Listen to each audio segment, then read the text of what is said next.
تو پتہ چلا کہ جو خدا کا گھر ہے اس کی ایک برکت ہے، اور جو مصطفیٰ پیارے کا گھر ہے اس شہر کی دگنا برکت، گویا نسبت ہو تو برکت بن جائے. بات سمجھے؟ حضور سے نسبت ہو تو برکت بن جائے، اور اگر اذیت ہو تو عذاب بن جائے.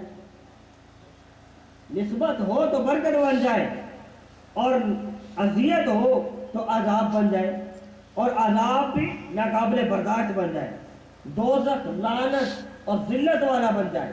مگر کسی کو یہ گمان بھی آ سکتا ہے، بڑے پتہ کی بات بتا رہا ہوں، کبھی نہیں سنی ہوگی، وہ مسئلہ حل ہو جائے گا. والا کیا کہتے ہیں آپ آیات النبی رسول اللہ کیسے ایسے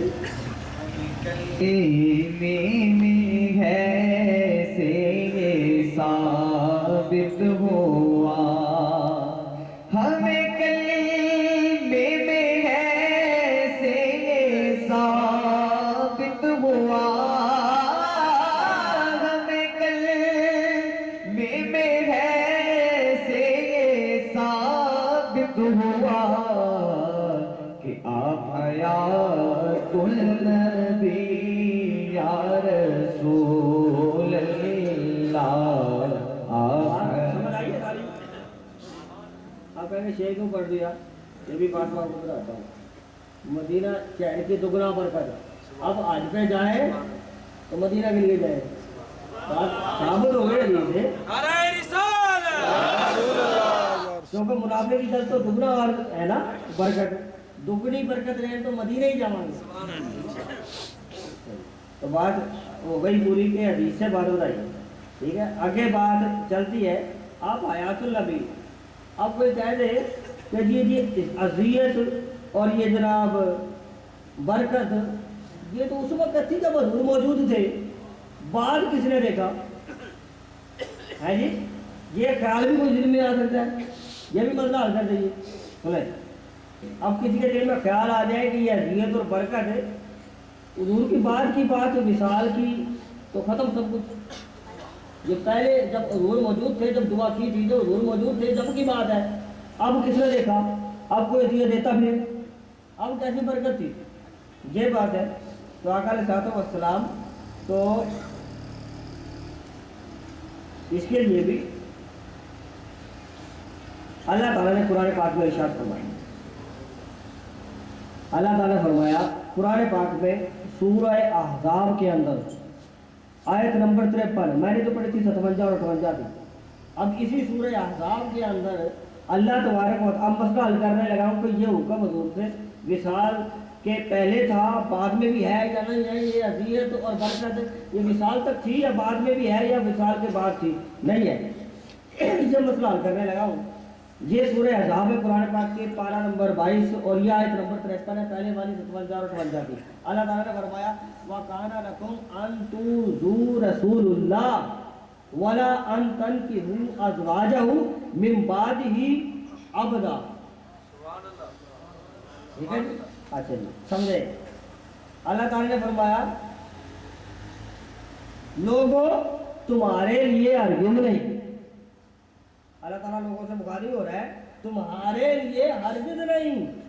وَمَا كَانَ لَكُمْ أَن تُؤْذُوا رَسُولَ اللَّهِ، اے لوگوں سن لو تمہارے لیے ہرگز نہیں جائز. کیا تمہارے لیے ہرگز جائز ہے نہیں کہ تم رسول اللہ صلی اللہ تعالیٰ علیہ وسلم کو تکلیف پہنچاؤ. کس چیز کی بھی تکلیف پہنچائے؟ کیا جائز نہیں ہے؟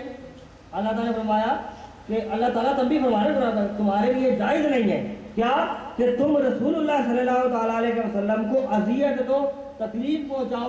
کیا تکلیف پہنچائے؟ وَلَا أَن تَنكِحُوا أَزْوَاجَهُ مِن بَعْدِهِ أَبَدًا، اور یہ کہ ان کے بعد رسول اللہ صلی اللہ علیہ وسلم کے وصال مبارک کے بعد تمہارے لیے ہرگز نہیں. وَمَا كَانَ لَكُمْ أَن تُؤْذُوا رَسُولَ اللَّهِ، اے لوگوں سن لو تمہارے لیے ہرگز نہیں جائز. کیا تمہارے لیے ہرگز جائز ہے نہیں کہ تم رسول اللہ صلی اللہ تعالیٰ علیہ وسلم کو تکلیف پہنچاؤ. کس چیز کی بھی تکلیف پہنچائے؟ کیا جائز نہیں ہے؟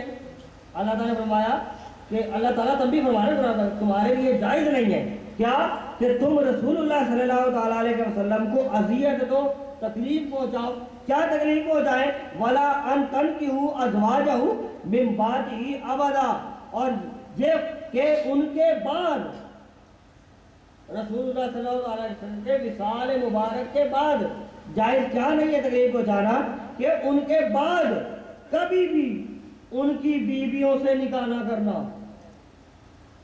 سمجھ آئی بات؟ ان کے بعد میں بھی کبھی بھی ان کی بیویوں سے نکاح نہ کرنا. خبردار، وصال مبارک کے بعد کبھی بھی ان کی ازواج میں سے کسی سے شادی نہ کرنا تم پر حلال نہیں ہوگی. اب کسی کے بعد یہ بھی خیال آ جائے کہ وصال مبارک کے فوری بعد کا حکم ہے، 50 60 سال 70 100 سال کے بعد ہم کر لیتے. یہ تو وصال مبارک ابھی ہوا تھا، تازہ تھا، تو اللہ تعالیٰ نے حکم کر دیا 70 80 100 سال کے بعد پھر کر لیں آگے، کوئی بات نہیں. یہ بھی بات ہے، یہ مسئلہ بھی اللہ تعالیٰ نے حل کر دیا ہے. کبھی بھی وصال مبارک کے بعد کبھی بھی ایسا نہیں ہو سکتا. کیا فرمایا؟ من بعد ہی ابدا، ابد الآباد تک کبھی بھی تم ایسا نہیں کر سکتے، تمہارے لیے جائز نہیں ہے. اگر ایسا کرو گے تو رسول اللہ کو تکلیف ہوگی. ان کے خاندان میں سے، سید کے کسی خاندان سے تم شادی نہیں کر سکتے. کیوں؟ ان کی بیویوں سے شادی نہیں کر سکتے کبھی بھی، بعد میں بھی ہے ابد الآباد تک. کیوں؟ کہ میرے مصطفیٰ ہمیشہ ہمیشہ کے لیے ابد الآباد ہے. بات سمجھ میں آئی کہ اللہ تعالیٰ نے فرمایا لعنت ہو ابد الآباد تک. حضور علیہ السلام کو اسی طریقے سے ہے جیسے بھی وصال مبارک سے قبل تھی، تکلیف ہے اسی طریقے سے. اگر وصال کے بعد تکلیف نہ پہنچی تو اللہ یہ حکم نہ فرماتا من بعد ہی ابدا، کہ ابد و اباد تک ہے. فرمایا کہ اسی طریقے سے ہے، حیا اسی طریقے سے ہے، محبت اسی طریقے سے ہے، اذیتیں اسی طریقے سے ہیں، پیار اسی طریقے سے ہے، ادب بھی اسی طریقے سے ہے، تعظیم بھی اسی طریقے سے ہے جیسے پہلے تھی اور اب بھی ہے. کیونکہ من بعد ہی ابدا، اگر حضور کا ادب ہمیشہ ابد الآباد تک ہے، پیار ابد الآباد تک ہے تو وہ زندہ ابد الآباد تک کیسے نہیں ہو سکتے؟